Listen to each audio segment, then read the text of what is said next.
बंगाल की औरतें हर रात अपने बिस्तर में देसी घी लेकर क्यों सोती? आखिर वो रात जानकर आपके भी होश उड़ जाएंगे।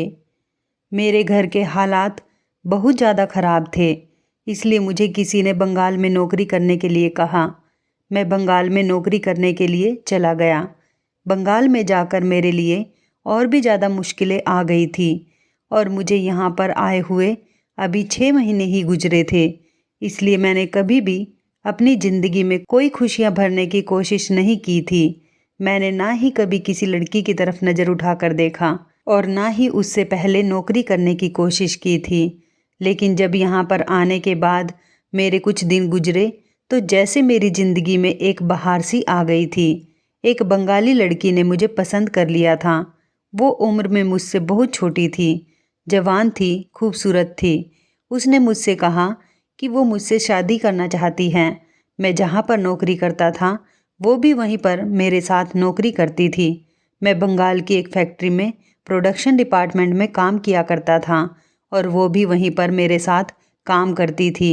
उसने कहा कि वो मुझसे शादी करना चाहती हैं और मुझे पसंद करती हैं।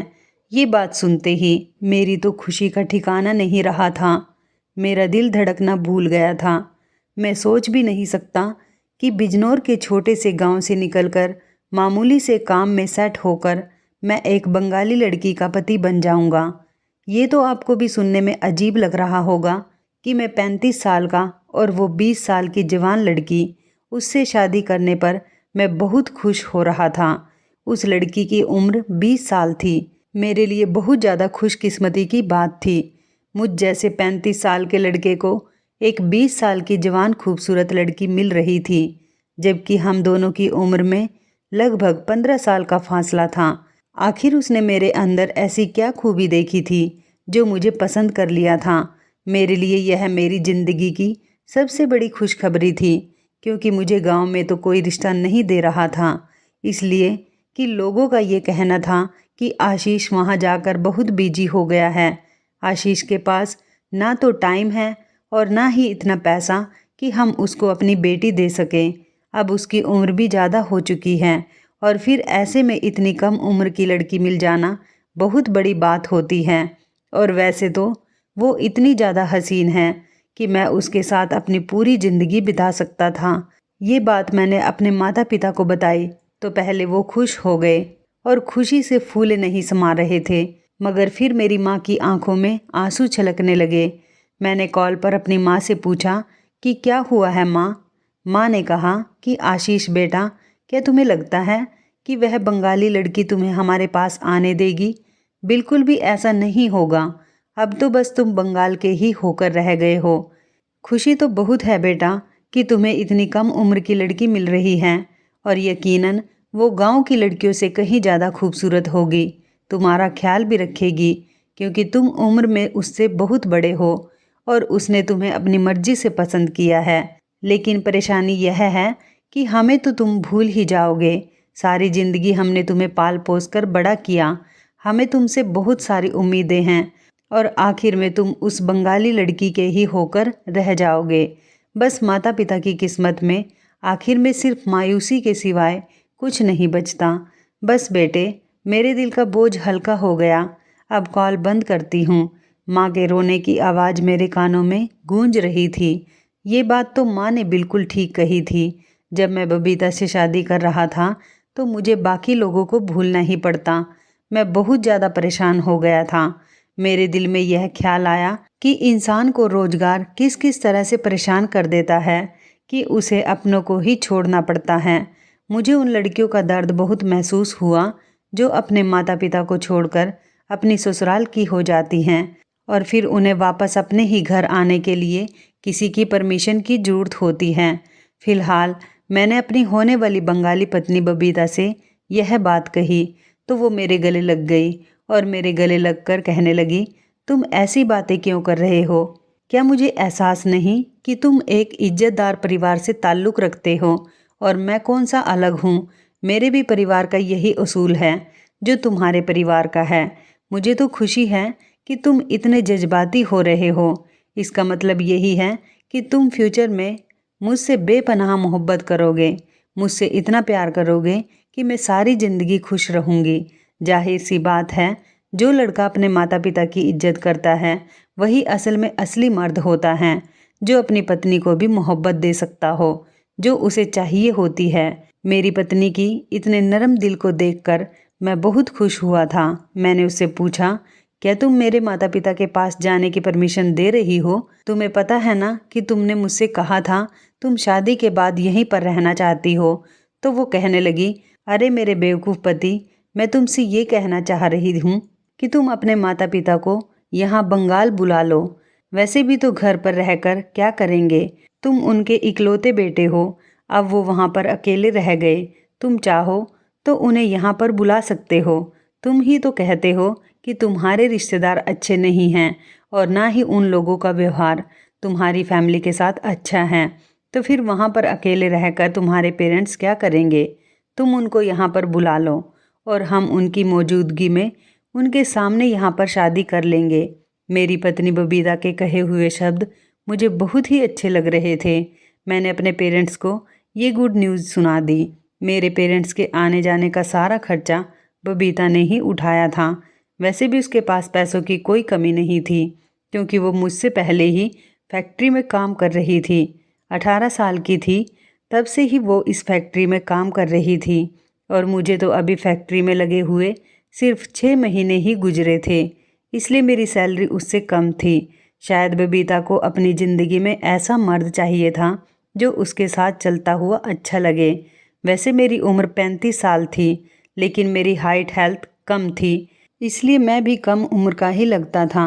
मैं कोई आदमी नहीं बल्कि कम उम्र का लड़का ही लगता था। बस गांव के लोगों की ही सोच ऐसी थी कि वो अपनी बेटी मुझे नहीं देना चाहते थे। खैर, अब तो मेरे पास एक ऐसी लड़की थी जो मुझे पसंद करती थी और मुझ पर मर मिटी थी। मैंने अपने पेरेंट्स को एक हफ्ते के अंदर अंदर ही बंगाल बुला लिया था। ये सब देखकर तो हमारे रिश्तेदार भी हैरान रह गए थे कि आशीष की किस्मत जाग गई है। उसने बंगाली लड़की से शादी करके अपने माता पिता को भी वहीं पर बुला लिया। मेरे पेरेंट्स जब यहाँ पर आए तो मेरी उनकी मौजूदगी में शादी हो गई। शादी वाले दिन मैं बहुत ज़्यादा खुश था। मुझे यकीन नहीं आ रहा था ये सब कुछ हकीकत में हो रहा है या फिर कोई सपना है। मेरी पत्नी ने मुझसे कहा कि वो मुझसे सिर्फ प्यार और इज्जत चाहती है। आज रात के 2 बज रहे थे और वो मेरे कमरे में मेरे सामने बैठी हुई थी। वो बहुत ज़्यादा खूबसूरत लग रही थी। वो किसी खूबसूरत गुड़िया की तरह लग रही थी। ऐसा लग रहा था जैसे कोई मासूम सी मूरत मेरे सामने बैठी हुई है।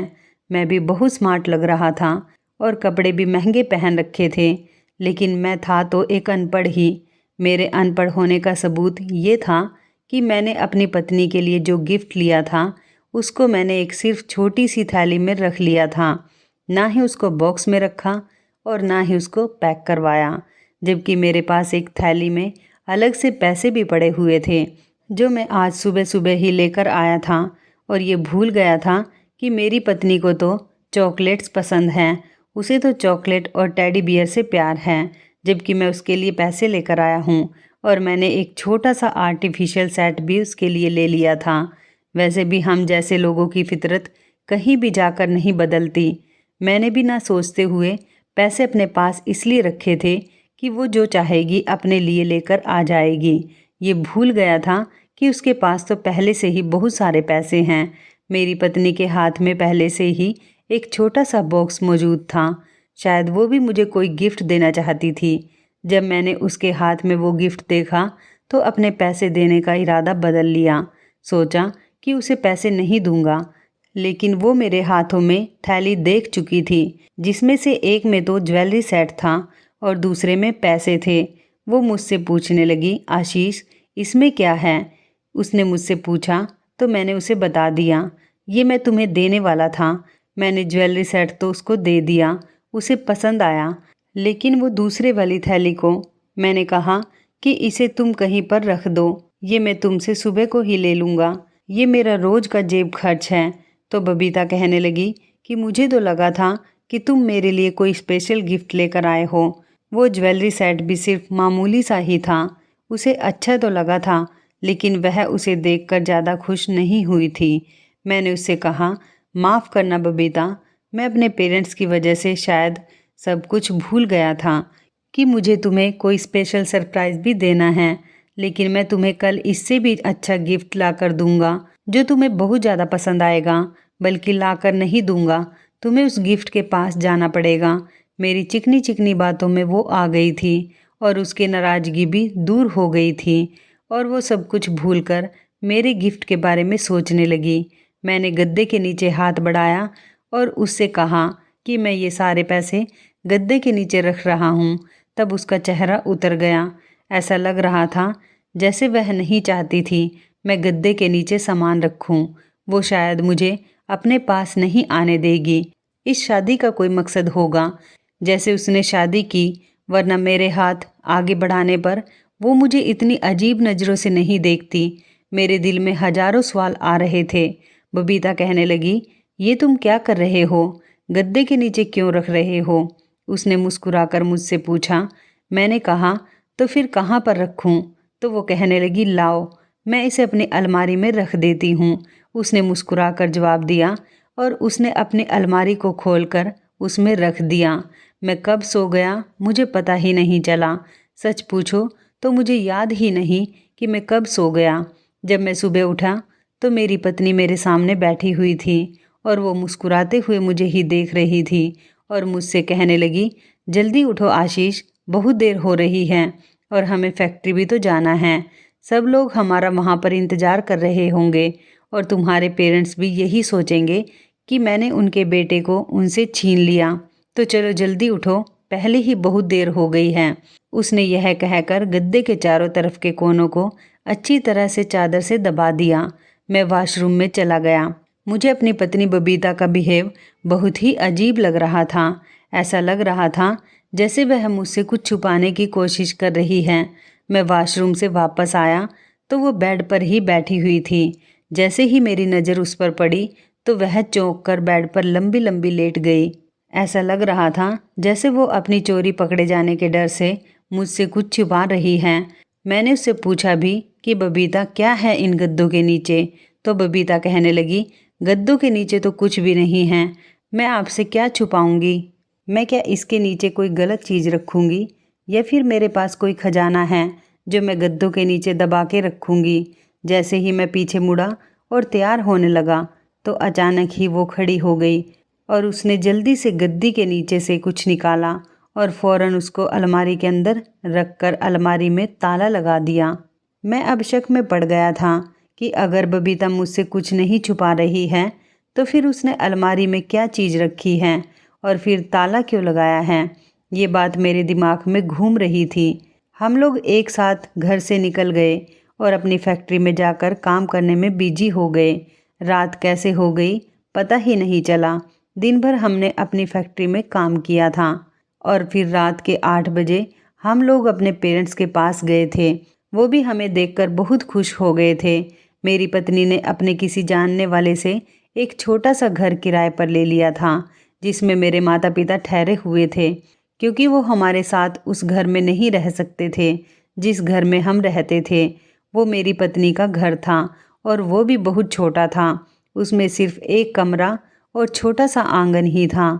अगले दिन मैं किसी काम से घर से बाहर निकला तो रास्ते में मुझे मेरा बिजनौर में रहने वाला एक दोस्त मिल गया था। वो बंगाल में किसी काम से आया हुआ था। मैं जब उससे मिला तो मैंने उसे उसके हाल पूछे और वो भी मुझसे बातचीत करने लगा। उसे मेरी शादी के बारे में पता था। हम दोनों बैठकर एक चाय के ठेले पर बात करने लगे। वो मुझसे अजीबोगरीब बातें पूछने लगा तो उसने शादी वाली रात के बारे में मुझसे मजाक और बातचीत शुरू कर दी। मैंने उससे सख्ती से मना कर दिया कि मैं ऐसी बातें हंसी मजाक के लिए नहीं करना चाहता। मैं और मेरी पत्नी 2 शरीर एक आत्मा हैं और हम एक दूसरे की इज्जत करते हैं। वो कहने लगा, तुम तो बड़े ही बदल गए हो। ये बंगाल की लड़की है, होशियार रहना। मैं उसकी बात सुनकर चौकन्ना हो गया। क्या मतलब है तुम्हारा? किस चीज़ से होशियार रहूं? उसने कहा, बस ऐसे ही बता रहा हूँ, किसी भी चीज़ से होशियार रहना। उसकी बात सुनकर मैंने गद्दे वाली वो बात अपने दोस्त को बता दी, क्योंकि मैं ये बात तो नहीं छुपा सकता था। इसमें ऐसी भी कोई शर्म वाली बात नहीं थी जो मुझे ये बात उसे बताने से रोक थी। मेरी बात सुनकर मेरा दोस्त अचानक ही उछल पड़ा और कहने लगा, तुम ठीक कह रहे हो, तुम्हारी पत्नी जरूर गद्दे के नीचे कुछ रखती होगी और फिर गद्दे को भी तुम्हें हटाने से मना करती होगी। मैंने अपने दोस्त से कहा कि हाँ, ऐसा ही करती है। तुम ठीक कह रहे हो, शायद ये मेरा वहम भी हो सकता है, लेकिन मुझे ऐसा ही लग रहा है। आगे का नहीं पता। तो मेरा दोस्त कहने लगा, चलो तुम इससे पहले अपनी पत्नी पर शक करो 2-3 दिन और तुम इस बात की सच्चाई का पता लगा लो कि वो रात को ऐसा ही करती है या फिर तुम्हें लगता है।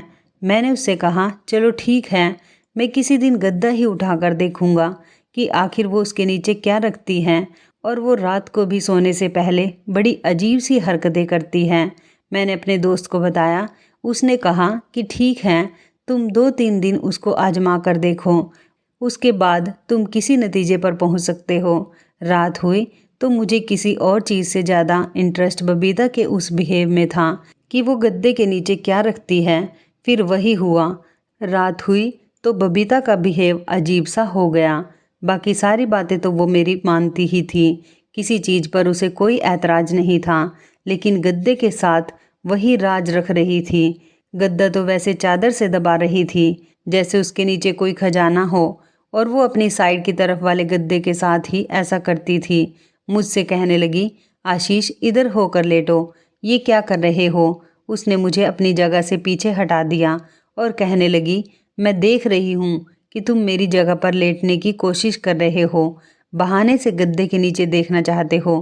प्लीज़ तुम ऐसा मत करो, मैं तुम्हारी पत्नी हूँ और मुझे तुमसे ज़्यादा घर की साफ़ सफाई का ध्यान रहता है। इस साइड का बिस्तर बिल्कुल ठीक है। वो फिर मेरे तकिए पर मेरे पास आकर लेट गई और मेरी बाजू पर अपना सर रख लिया। मैं मजबूर था। शुरू शुरू में इंसान इतना कंफर्टेबल तो नहीं होता कि एक दूसरे से हर बात कर सके। मैं भी खामोश हो गया और इसी तरह से वो मेरी बाजू पर सिर रखकर सो गई और मैं भी सो गया। मैं उठा तो मुझे फिर याद नहीं था कि रात क्या हुआ। मेरी पत्नी ने किस तरह से सामान गद्दे के नीचे से निकाला और अलमारी में रख दिया और अलमारी को ताला लगा दिया। अब तो ये बात कंफर्म हो चुकी थी कि वो ज़रूर गद्दे के नीचे कुछ रखती हैं और फिर रख कर मुझसे छुपाती भी है। अगले दिन मैंने अपने दोस्त को फैक्ट्री के बाहर बुला लिया और मैंने अपने दोस्त को ये बात बता दी। तो उसने कहा कि ज़रूर तुम्हारी पत्नी का कोई ना कोई मकसद होगा। अब तुम्हें उसकी सच्चाई का पता लगाना ही होगा कि वो गद्दे के नीचे क्या रखती है और क्यों रखती है, और उसकी वजह भी तुम्हें ही पता लगानी चाहिए। देखो, पहले तो मुझे शक हो गया था कि एक लड़की जिसके पास भगवान का दिया सब कुछ है, वो तुमसे क्यों शादी कर रही है। और फिर इतनी कम उम्र की लड़की, वो किसी और लड़के से भी तो शादी कर सकती थी। ज़रा सोचो तो सही कि तुम में ऐसी कौन सी खास चीज़ थी कि उसने तुमसे शादी की। कहीं वो कुछ और तो नहीं करने जा रही है। करण की बातें मुझे डरा रही थी। मैंने उससे कहा, तुम्हारा क्या मतलब है कि वो क्या करेगी मेरे साथ, तुम ऐसा क्यों कह रहे हो। करण मेरी बात सुनकर सोचने वाले अंदाज में कहने लगा, देखो आशीष, मैं तुम्हें बेवजह के शक में नहीं डालना चाहता, लेकिन एक बात तो सच है जो मुझे नज़र आ रही है। तुम्हें खुद भी अजीब लगता है कि वह ज़रूर तुम्हारे बेड के गद्दे के नीचे सोने से पहले कुछ रखती है जिसे वो सुबह निकाल लेती है। अब ये तो तुम पर लागू होता है कि तुम उस चीज़ को किस तरह से ढूंढो, क्योंकि अगर फिर कोई बात हुई तो फिर तुम्हारा जिम्मेदार कौन होगा। अब तो तुम अपने माता पिता को भी यहाँ पर बुला चुके हो। ये सोचो कि ये लड़की 1 महीना पहले तुम्हारे लिए बिल्कुल अजनबी थी और आज तुम इस लड़की के साथ एक कमरे में रह रहे हो, खा रहे हो, पी रहे हो और उसके साथ घूम रहे हो, अपने होश खो रहे हो। क्या पता वो लड़की कौन है और तुम्हारे साथ क्या करना चाह रही है। तुम होश में आओ। इतना ज़्यादा किसी पर भरोसा एकदम से नहीं करना चाहिए, और तुम्हारे सर पर तुम्हारे पेरेंट्स की भी तो जिम्मेदारी है। तुम अकेले तो नहीं हो। करण ने मुझे अच्छे खासे शक में डाल दिया था। आज मैंने सोचा कि मैं एक पति होने के नाते अपने इस रिश्ते को इस्तेमाल करूँगा और ज़बरदस्ती घर जाकर गद्दे को उठाकर देखूँगा कि वो उसके नीचे क्या रखती है, क्योंकि ऐसा तो हो ही नहीं सकता कि वो मुझसे हर एक बात के लिए रोज़ मना कर दे और मैं उसके कहने पर रुकता ही चला जाऊं। पति पत्नी के बीच तो कोई राज नहीं होना चाहिए। आज मैंने अपने दिल में इरादा कर लिया कि मैं घर जाते ही गद्दा उठाकर ज़रूर देखूंगा। जब मैंने पीछे पलट कर देखा तो मेरी जान ही निकल गई। मैंने देखा कि मेरी पत्नी वहीं पर मेरे पीछे ही खड़ी हुई सब कुछ सुन रही थी। मुझे उसे देखकर बहुत शर्मिंदगी महसूस हो रही थी कि मुझसे कितनी बड़ी गलती हो गई। वो मेरे बारे में क्या सोच रही होगी। मैं दिल ही दिल में पछता रहा था। मेरी पत्नी मेरा सारा प्लान जान चुकी थी। अब मैं अपनी पत्नी से ये भी नहीं कह सकता था कि तुम गद्दे के नीचे क्या रखती हो। अगर ऐसा करता तो मैं बहुत ही गिरा हुआ इंसान लगता, जैसे उसके चेहरे के एक्सप्रेशन थे। उससे तो ऐसा ही लगता था जैसे मेरी पत्नी को इस बात पर बहुत गुस्सा आया है और उसे मुझ पर अफसोस हो रहा है कि मैं कितना बेगैरत इंसान हूँ जो अपने दोस्त से अपनी पत्नी की ही बुराई कर रहा था। मेरे दोस्त को भी अंदाज़ा हो गया था कि मैं अपनी पत्नी के सामने शर्मिंदा हो रहा हूँ। मेरे दोस्त ने कहा, तुम भी कितने पागल इंसान हो। अगर उसे पता चल भी गया है कि तुम मुझसे ये बात कह रहे हो तो तुम्हें उस पर भरोसा करना चाहिए बजाय परेशान होने के। तुम एक काम करना, घर जाते ही गद्दा बेड से हटाकर देखना और कहना कि मुझे बस यही जानना था कि गद्दे के नीचे क्या है। अब तुम अगर इस बात पर डरने लगोगे तो वो तुम्हारे लिए और मुश्किल हो जाएगा, क्योंकि औरत के सामने तुम जितना दब कर रहोगे वो तुम्हें उतना ही दबाती चली जाएगी। मेरे दोस्त की बात भी सही थी। अब मैं इसी एहसान में दबा हुआ था कि वो बंगाली है, उसने मुझसे शादी कर ली, मेरे माता पिता को भी यहाँ पर बुला लिया। अगर मैं बराबरी करता तो उसने मुझ पर कोई एहसान नहीं किया था। अगर वो बंगाल से थी और अमीर परिवार से थी, लेकिन शादी तो उसने मुझसे पसंद की ही की थी। ऐसा तो नहीं है कि मैंने उसे पसंद के लिए मजबूर किया हो, शादी के लिए उससे कोई ज़बरदस्ती की हो। मैं ज़बरदस्ती करके भी कहाँ जा सकता था, क्योंकि मेरी इतनी औकात नहीं थी। पर अगर वो मुझे पति के तौर पर एक्सेप्ट कर चुकी थी तो अब उसे मुझसे कोई भी बात छुपानी नहीं चाहिए थी। मेरे दोस्त ने जब ये सारी बातें मुझे समझाई तो मैं तसल्लीमंद हो गया। मैंने सोच लिया कि अब मैं उससे साफ साफ बात करूँगा। मेरा दोस्त वहाँ से चला गया और मैं फैक्ट्री के अंदर चला गया। शाम को जब हम दोनों पति पत्नी घर आए तो मेरे अंदाज कुछ बदले हुए थे। मेरी पत्नी ने मुझे देखा तो कुछ भी नहीं बोली। थोड़ी देर के बाद कहने लगी, क्या हुआ है, आप कुछ परेशान लग रहे हो। मैं घबरा गया। मैंने कहा, मैं परेशान तो नहीं हूँ, लेकिन हैरान ज़रूर हूँ और यही पूछना चाहता था कि तुम गद्दे के नीचे क्या रखती हो। तो वो कहने लगी, मैंने सब कुछ सुन लिया है। आपने अपने दोस्त से जो भी कहा, अपनी पत्नी की बात सुनकर मैं शर्मिंदा होने के बजाय अपनी बात पर ही डट गया। मैंने कहा, हाँ तुमने सही सुना है, आखिर इसमें बुरा ही क्या है। तुम मुझे खुद बता दो कि तुम गद्दे के नीचे क्या रखती हो। इस कमरे में जो कुछ भी है, क्या उस पर मेरा हक नहीं है। मेरी पत्नी हंसकर कहने लगी, अरे तुम्हें किसने कहा कि तुम गद्दे के नीचे ना देखो। मैं तो बेवजह ही तुमसे छुपा रही थी, क्योंकि मुझे अच्छा नहीं लगता ना ऐसी बातें करना। और तुम खुद देख लो कि गद्दे के नीचे क्या है।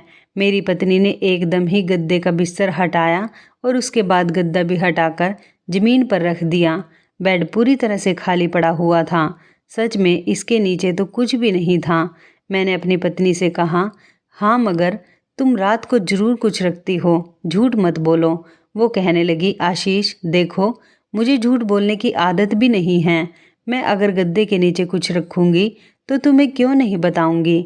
चलो, अगर तुम्हें मुझ पर यकीन नहीं आता तो अगली बार जब मैं रखूँगी तो तुम खुद ही देख लेना और उसी टाइम मुझसे पूछ भी लेना कि मैं क्या रखती हूँ और क्यों रखती हूँ।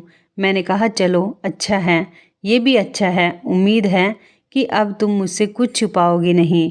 पर उस दिन और उस दिन के कुछ दिन बाद तक हमारी शादी का 1 महीना गुजर गया था।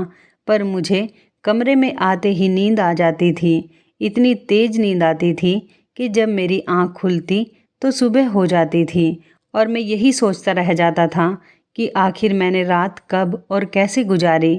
मुझे तो ये भी नहीं याद कि नींद कैसे आई। मुझे तो ये भी याद नहीं कि जब मैं घर पर आया तो मैंने रात का खाना कब खाया और मैंने क्या खाया था।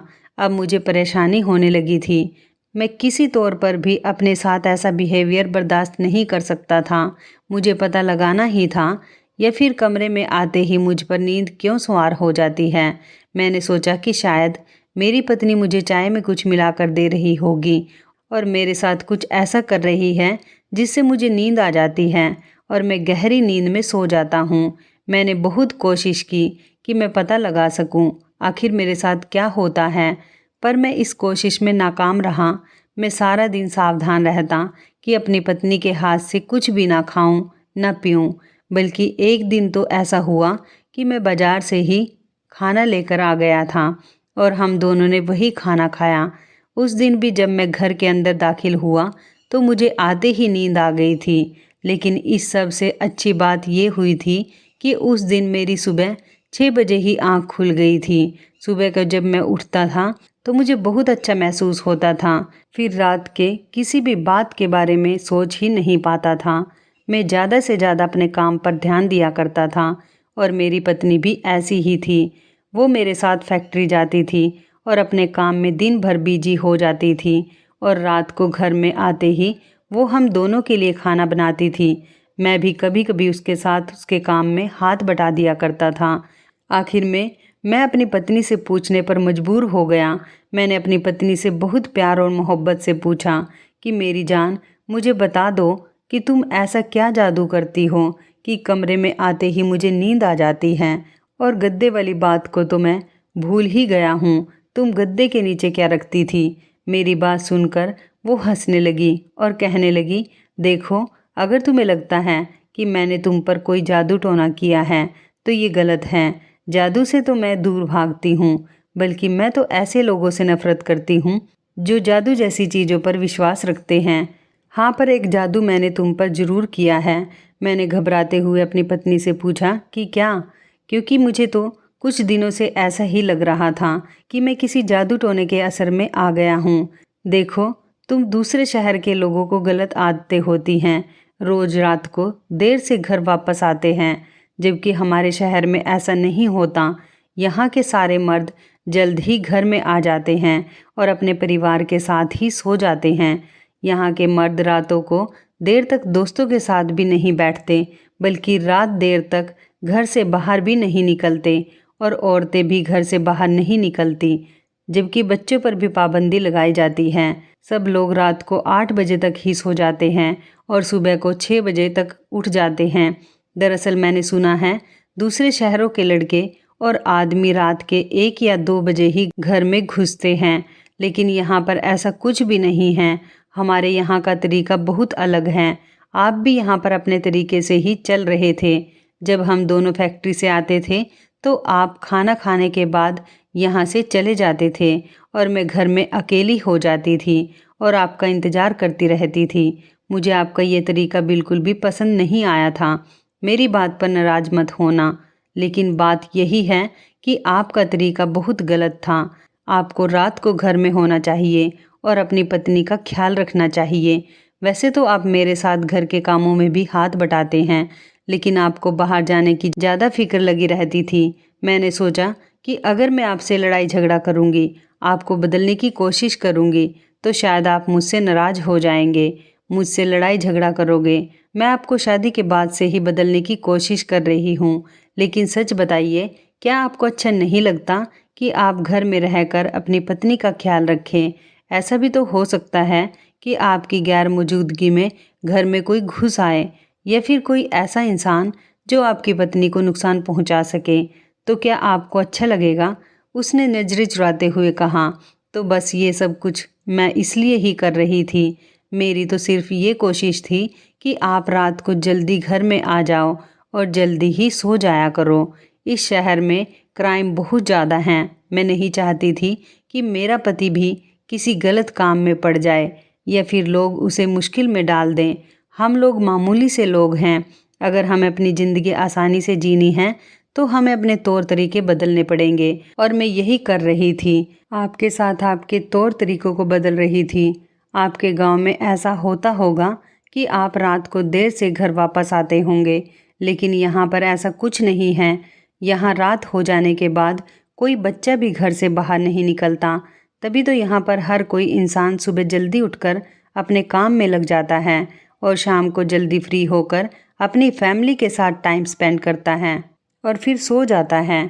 और रही बात आपकी नींद की, तो मैं एक अलग तरह की कोयल लगाती हूँ जिससे मच्छर तो भागते ही हैं, साथ ही साथ उसकी खुशबू से हम दोनों को नींद भी आ जाती है। और रही बात गद्दे या बेड पर बिस्तर के नीचे मैं क्या रखती हूँ, मैं वहाँ पर एक डिब्बी में देसी घी रखती हूँ और रोज़ रात को उस घी से अपने पैरों की मालिश करती हूँ, क्योंकि सारा दिन फैक्ट्री में काम करके मेरे पैर दुखने लगते हैं। तो देसी घी से मालिश करके जहाँ पैरों का दर्द मिटता है, वहीं पर आँखों की रोशनी भी तेज होती है। अब भी अगर आपको ये लगता है कि आपके सोने के बाद मैं कहीं जाती हूँ या किसी से मिलती हूँ, कोई और काम करती हूँ, तो ऐसा बिल्कुल भी नहीं है। मैं तो रात को उसी टाइम सो जाती हूँ। कमरे में होने वाली कोयल की वजह से आपको भी घर में आते ही नींद आने लगती है और यही इस कमरे की खास बात है। मैंने ये सब कुछ जानबूझकर किया ताकि हम दोनों की ज़िंदगी में आसानी हो। और देखो, छोटी मोटी बात पर शक मत किया करो। अगर तुम मुझसे पूछ लेते तो मैं तुम्हें साफ साफ बता देती, लेकिन तुमने सबसे पहले ये बात अपने दोस्त को बताई, उसके बाद मुझसे सवाल किया। अपनी पत्नी की बात सुनकर मैं शर्मिंदा हो गया था। सच में हम कभी कभी ऐसा ही करते हैं, छोटी से छोटी बात को दिल पर सवार कर लेते हैं और फिर इसी के बारे में सोचते सोचते एक छोटी सी बात का इशू बन जाता है और वो इशू हमारे रिश्ते की सारी खूबसूरती को छिपा लेता है। मैं आप सब लोगों से यही कहना चाहूँगी कि अगर आपको किसी पर भी थोड़ा सा भी शक हो तो आप उसके सामने बैठकर बात को क्लियर कर लें। कभी कभी अपनी पत्नी पर या अपने पति पर शक ना किया करें, वरना आपकी हंसती मुस्कुराती ज़िंदगी तबाह बर्बाद हो जाएगी। शक ऐसी चीज़ है जो लोगों के घर क्या सारी ज़िंदगी को ही उजाड़ देता है। भगवान का शुक्र है कि मेरी पत्नी समझदार थी और उसने मुझे समझाने के लिए एक नया तरीका अपनाया। तो इस कहानी के बारे में आपकी क्या राय है, कमेंट करके ज़रूर बताइएगा। दोस्तों, आपको हमारी ये मज़ेदार कहानी कैसी लगी, आप हमें कमेंट बॉक्स में ज़रूर बताएं। यदि आपके पास भी ऐसी कोई प्यारी सी कहानी है या फिर ऐसी कोई कहानी जिससे कुछ शिक्षा मिले, तो आप हमारे साथ उसको ज़रूर शेयर करें। दोस्तों, यदि आपको हमारी ये वीडियो अच्छी लगे तो आप हमारी इस वीडियो को लाइक शेयर ज़रूर करें और ऐसी ही दिल को छू लेने वाली प्रेरणादायक कहानियाँ सुनने के लिए हमारे चैनल को भी सब्सक्राइब करें। यदि आप हमें फेसबुक पर देख रहे हैं तो आप हमारे फेसबुक पेज को लाइक और फॉलो ज़रूर करें। तो दोस्तों, फिर मिलते हैं ऐसी ही ज़बरदस्त कहानी या टिप्स के साथ नई वीडियो में। तब तक के लिए धन्यवाद। आप सभी अपना ख्याल रखना। आपका दिन शुभ व मंगलमय हो।